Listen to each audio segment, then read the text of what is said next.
Hi everyone, welcome to back V two ma'am classes. Dear, हम लोग नॉसेट और RRB की एमसीक्यूज बेस्ड क्वेश्चन देख रहे हैं और केजीएमयू के लिए भी अब इम्पोर्टेंट हो गया क्योंकि उसके फॉर्म रिलीज हो चुके हैं। ये साइंस रहते हैं, सभी के लिए इम्पोर्टेंट रहने वाले हैं। साथ में डियर सबके लिए इम्पोर्टेंट है, बट अभी जिनका एग्जाम है रिसेंट में आरआरबी और नॉसेट प्री जो एग्जाम है नॉसेट 8 का, उनके लिए काफ़ी हेल्पफुल इम्पोर्टेंट है। ये वीडियो आपके लिए सही रहा तो डेफिनेटली आगे शेयर कर देंगे, कमेंट करेंगे डियर। तो आज का जो पहला क्वेश्चन है, देखिए कितना इम्पोर्टेंट है। Which of the following grapes is also known as umbilical grape? है ना, क्वेश्चन में यही पूछा है कि which of the following grapes is also known as umbilical grape? Option A में फंडल ग्रेप, बी में लेटरल ग्रेप, सी में आपका पावले ग्रेप्स और डी में पैल्वे ग्रेप्स।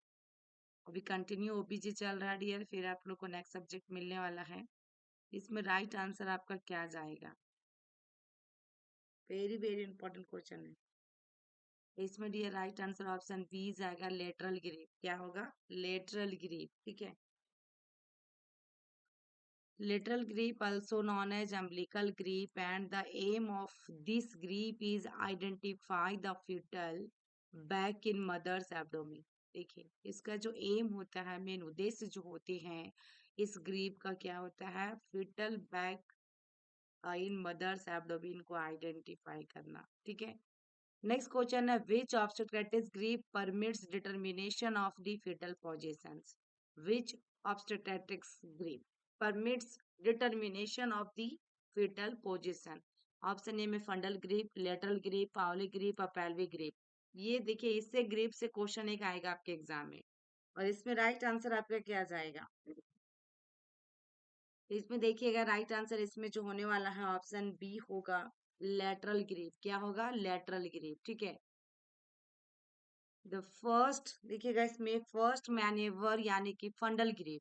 ठीक है, परमिट करता है determination of the uterine fundus लेबल as well as the fetal presentation.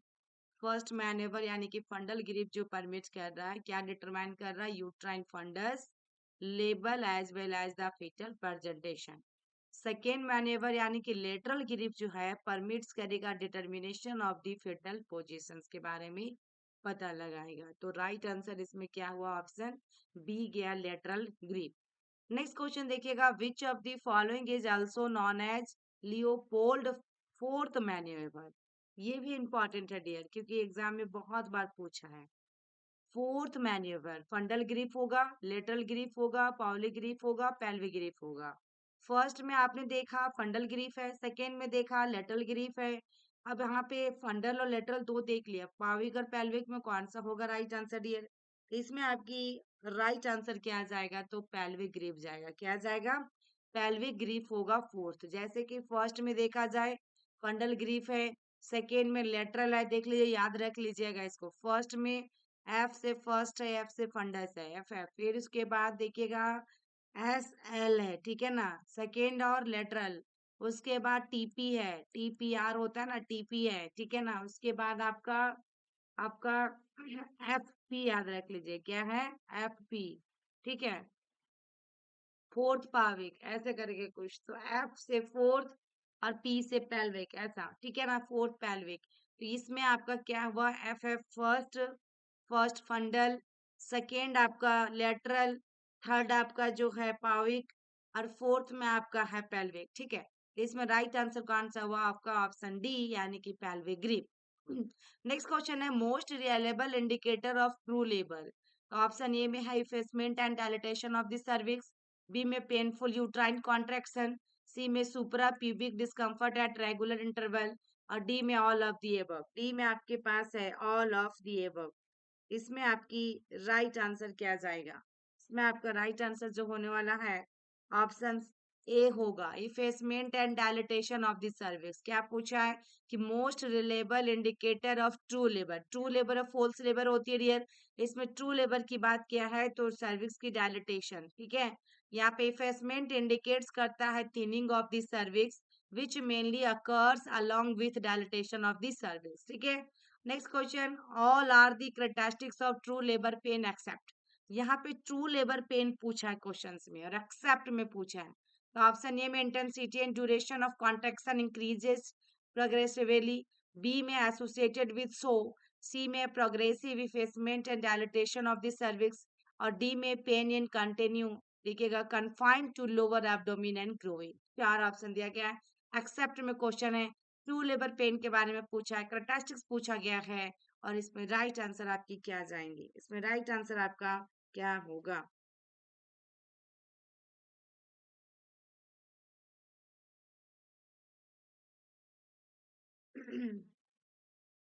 तो देखिए इसमें राइट आंसर ऑप्शन डी होगा, क्योंकि एक्सेप्ट में पूछा है, pain in confined to lower abdomen and groin. देखिएगा इसमें डी इज करेक्ट आंसर है, क्योंकि ये क्या है, फॉल्स पेन है। यहाँ पे क्या पूछा, ट्रू लेबर पेन के बारे में पूछा है, ठीक है ना। All other are the characteristics of true labour pain. Next question, which of the following is feature of false labour pain. अब इनमें से कौन सा है जो कि फॉल्स लेबर पेन की फीचर है। Not associated with the hardening of the uterus, frequency of the contraction increases, associated with so, और progressive dilatation of the cervix. तो इसमें राइट आंसर आपका क्या जाएगा, इसमें राइट आंसर आपकी क्या जाएगी। तो यहाँ पे देखिएगा कॉन्ट्रेक्शन इंक्रीजेस हो रहा है तो ट्रू लेबर है। सो जिसमें म्यूकस और ब्लड रहता है मिक्सिंग, ये भी सो कहलाता है, ये भी ट्रू लेबर है, ठीक है ना। और डायलेटेशन ऑफ द सर्विक्स होना, ये भी ट्रू लेबर है। लेकिन not associated with the hardening of the uterus, ये आपका क्या है, फॉल्स लेबर है। क्या है, फॉल्स लेबर पेन का आपका साइन है। False labour pain is refer to या Braxton Hicks contraction that occur, देखिएगा, predominantly in the third trimester but not associated with hardening of the uterus. These are typically less आपका painful होता है than those of true labor and also unpredictable, do not occur at regular interval and do not become more intensive or over time, ठीक है। Next question, false labour manifestation आ रहा है follows accept. यहाँ पे false labour के manifestation पूछा है, लेकिन एक को छोड़कर।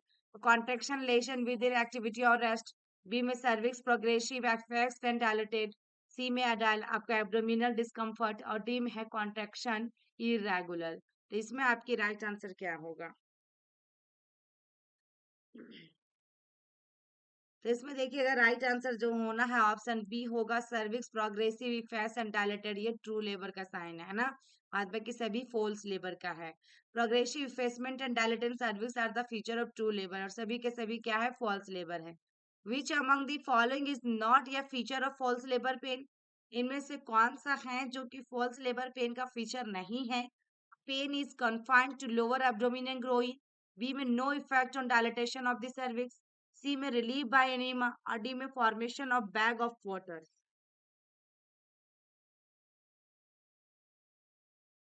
तो इसमें आपकी राइट आंसर क्या जाएगा। तो इसमें राइट आंसर ऑप्शन डी जाएगा। फीचर पूछा था किसका, फॉल्स लेबर पेन का, तो ये formation of bag of water इसमें नहीं आएगा, इसमें तीनों आएंगे, A B C. Next question है, the contraindication of induction of labour includes the following except, includes the following except. तो placenta previa, fetal macrosomia, code presentation, या सेफालोपेल्विक डिस्प्रोपोर्शंस। इसमें आपकी राइट आंसर क्या होगा। Induction of labour includes the following except, question except में पूछा है, ठीक है। ये भी आपका एम्स रायपुर में क्वेश्चन पूछा गया 2017 में। तो राइट आंसर इसमें आपका जो होना ऑप्शन बी होगा, फीटल मैक्रोजोमिया। क्या होगा, फीटल मैक्रोजोमिया। यहाँ पे the contraindication includes vasa previa, placenta previa, मायो देखिएगा myomectomy with entry into uterine cavity, previous classical hysterectomy, and active genital herpes outbreak, umbilical cord prolapse, और ट्रांसवर्स फीटल लाइन, ये contraindication including, ठीक है ना। यहाँ पे भी क्वेश्चन में पूछा था कि contraindication of induction of labour, इसमें राइट आंसर कौन सा हुआ, ऑप्शन बी आया, फीटल मैक्रोजोमिया। नेक्स्ट क्वेश्चन देखिएगा dear, the commonest causes of breech presentation, breech presentation का कॉमन कारण पूछा है। कॉमन कारण पूछा, हाइड्रोसेफालस, प्री मैच्योरिटी, मल्टीपैरा, या हाइड्रोमिनस। इसमें राइट आंसर क्या होगा, ब्रीच प्रेजेंटेशन। देखिए प्रेजेंटेशन से भी क्वेश्चन आएंगे आपके एग्जाम में, एक आपको बस ये याद रखना होगा और समझ के जाना होगा। सारे क्वेश्चन प्री में आप लोग क्लियर कर लेंगे, लेकिन थोड़ा जो मेंस एग्जाम होता है नोटसेट का, थोड़ी टफ होती है इसे, ठीक है ना। तो इसमें राइट आंसर आपका क्या जाएगा, राइट आंसर इसमें आपका क्या होगा। तो देखिए इसमें राइट आंसर जो होना है आपका ऑप्शन बी होगा, प्री मैच्योरिटी। कॉमन कारण पूछा है ब्रिज प्रेजेंटेशन का। Prematurity is the most common causes of breech presentation as a smaller size of the fetus and देखिएगा comparatively large volume of amniotic fluid allow the fetus to undergo a spontaneous version यानी movements by kicking, ठीक है ना। तो इसमें right answer क्या हुआ, option B. Next question, which of the following is a cephalic presentation, vertex, face, brow, all of the above. Cephalic presentation की बात किया, सेफालिक प्रेजेंटेशन, ठीक है। तो इसमें राइट आंसर क्या होगा, ऑप्शन सेफालिक के अंदर में ऑप्शन डी जाएगा। नेक्स्ट क्वेश्चन और लास्ट क्वेश्चन है, ये आपके लिए दिया जा रहा है। Lateral position is given to pregnant mother in order to avoid, ठीक है। Lateral position is given to pregnant mother in order to avoid, इसमें आपकी राइट आंसर क्या होगा, सुपाइन हाइपोटेंशन या ऑर्थोस्टेटिक हाइपोटेंशन या एस्पायरेशन या प्रोमोट्स वेनस रिटर्न। इसमें से राइट आंसर कौन सा होगा, डेफिनेटली आप लोग कमेंट बॉक्स में कमेंट कीजिएगा। आई होप कि वीडियो अच्छी लगी हो तो लाइक करके शेयर जरूर करेंगे और एक कमेंट में कमेंट जरूर करेंगे। थैंक यू, फिर मिलते हैं नेक्स्ट वीडियो में, तब तक के लिए बाय बाय।